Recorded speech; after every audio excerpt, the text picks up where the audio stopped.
আপু খাওয়াবে না? আমি আমার বোনদেরকে বলেছিলাম যে ইউটিউবে যদি 4000 ভিউ হয় তাহলে আমি তোমাদেরকে খাওয়াবো।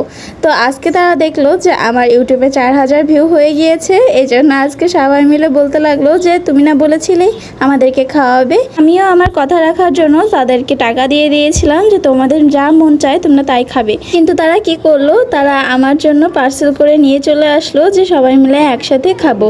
এজন্য বাসায় নিয়ে এসে আমি রেডি করা শুরু করছিলাম। তারা এনেছিল ভেলপুরি। এখন ফুচকার থেকে ভেলপুরিটাই বেশি ভালো লাগে, আর আমাদের মেডিকেলের সামনের ভেলপুরিটা কিন্তু অনেক সুন্দর লাগে। এই ভেলপুরির আসল টেস্ট এই ভর্তাদার, এটা এত বেশি সুন্দর। আর আমি এখানে বাসায় খুব ভালোভাবে পারফেক্টলি কিন্তু বানাতে পারছিলাম না, কিন্তু সেই তো গালেই যাবে জয়মাই করে বানিয়ে ফেলছিলাম, কারণ খাওয়ার প্রতি খুব লোভ হচ্ছিল। সব কিছুর এত দাম বেড়েছে যে এই কয়টা খেয়ে আমাদের পেট তো ভরেইনি, কিন্তু এদিকে 150 টাকা ব্যয় হয়ে গিয়েছে।